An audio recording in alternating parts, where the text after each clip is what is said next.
La procrastination, vous avez déjà entendu parler? Alors il y a plein de livres qui parlent de la procrastination comme un problème. La procrastination, c'est une putain de bénédiction.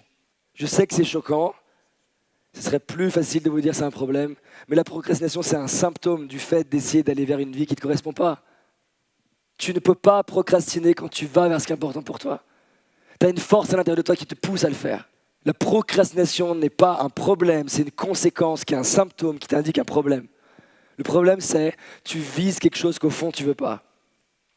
Quand les gens me disent je procrastine, je ne les aide pas à arrêter de procrastiner, je les aide à trouver ce qu'ils veulent de sorte qu'ils n'ont plus envie de procrastiner. Je sais que c'est nouveau comme manière de réfléchir, mais ça marche. Quand j'ai un parent qui vient me voir en me disant « Mon fils, il a un problème, il procrastine », vous savez ce que ça veut dire? Ça veut dire moi, maman, moi, papa, j'essaye de demander à mon fils de vivre en accord avec mes valeurs, pas les siennes, et je ne comprends pas pourquoi il s'y oppose inconsciemment. Ah, il fait que jouer aux jeux vidéo. Et alors? Il procrastine ou il joue aux jeux vidéo? Ah bah non, c'est sûr que pour les jeux vidéo, il est impliqué, déterminé, motivé, créatif, focalisé.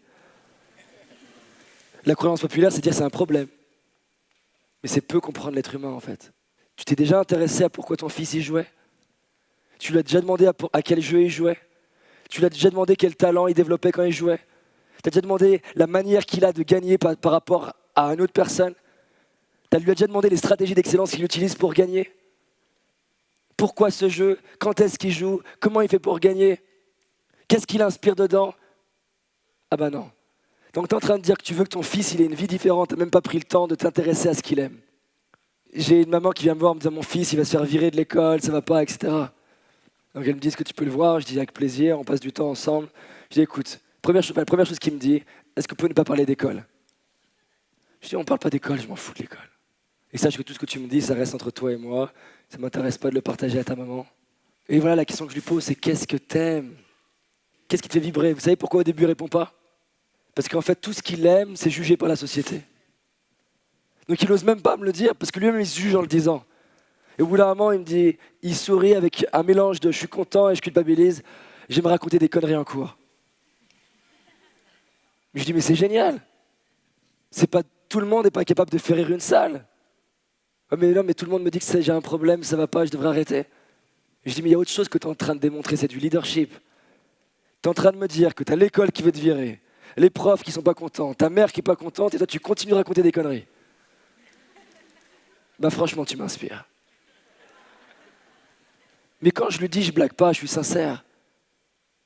Ce que tu es en train de me dire, tu as 15 ans, c'est que si tu es capable de t'opposer à un groupe, à 25 ans, tu seras capable de vivre tes rêves, parce que tu n'as rien à faire de ce que les autres pensent. Bravo! Maintenant, il y a 2-3 choses que tu peux apprendre par rapport à comment atteindre tes rêves.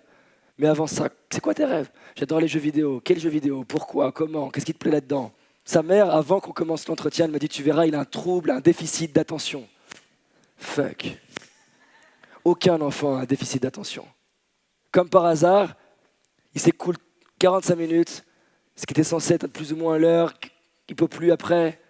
À votre avis, après 45 minutes, est-ce qu'il voulait partir? Non. Après 1h30, c'est moi qui lui ai dit, écoute, il faut qu'on arrête. J'interviens dans un lycée de banlieue, le prof, quand j'arrive, tu sais ce qu'il me dit? Ils sont bêtes. Ils sont bêtes. Fais une pause rapidement parce qu'ils vont se faire chier. Il a dit ce qu'il fallait pour me donner de l'énergie. C'est insupportable d'entendre ça. Après 3 heures sans pause, il ne demandait toujours pas de pause. Mais je ne leur ai pas parlé de mes rêves, je ne leur ai pas parlé de moi, je leur ai parlé d'eux. Et comme par hasard, ils avaient de l'énergie, ils étaient concentrés, focalisés, ils prenaient des notes. Ils sont même venus me voir pour me poser des questions derrière. Mais je me suis vraiment intéressé à eux. Je les ai aimés. Je leur ai essayé de vivre la vie qui les inspire, pas la vie que la société veut pour eux. Et comme par hasard, tu as des miracles qui sortent des personnes. Ce jeune de 15 ans, je continue de discuter avec lui. Je lui explique qu'il peut réussir ces projets-là. Maintenant, il vit chez sa mère. C'est une sacrée contrainte d'avoir sa mère contre lui, l'école contre lui. Et je lui ai juste montré de manière pragmatique qu'il se desservait à pas bosser. Mais pas en lui disant il faut que tu bosses. Je lui dis rien à foutre moi que tu bosses. Hein. Je lui ai juste montré une autre manière de lire la situation. Je lui dis plus vite tu fais en sorte que ta mère te laisse tranquille, plus vite tu peux jouer. Je lui ai parlé dans son monde, pas le mien, ni celui de sa mère. Je croise la maman 3 mois plus tard, elle me dit « Mais t'as dit quoi mon fils? Qu'est-ce qui se passe? Je l'ai jamais vu bosser autant ses cours. Qu'est-ce qui se passe ?» Je l'ai autorisé à rêver, ses vrais rêves, pas ceux de la société. Je l'ai aimé pour qui il était, j'ai cru en lui, j'ai pris le temps, je me suis intéressé à ses rêves. Est-ce qu'il y avait la moindre incertitude quand il me parlait de ses rêves? Une totale certitude. La procrastination n'est que la conséquence du vouloir faire quelque chose que tu veux pas vraiment.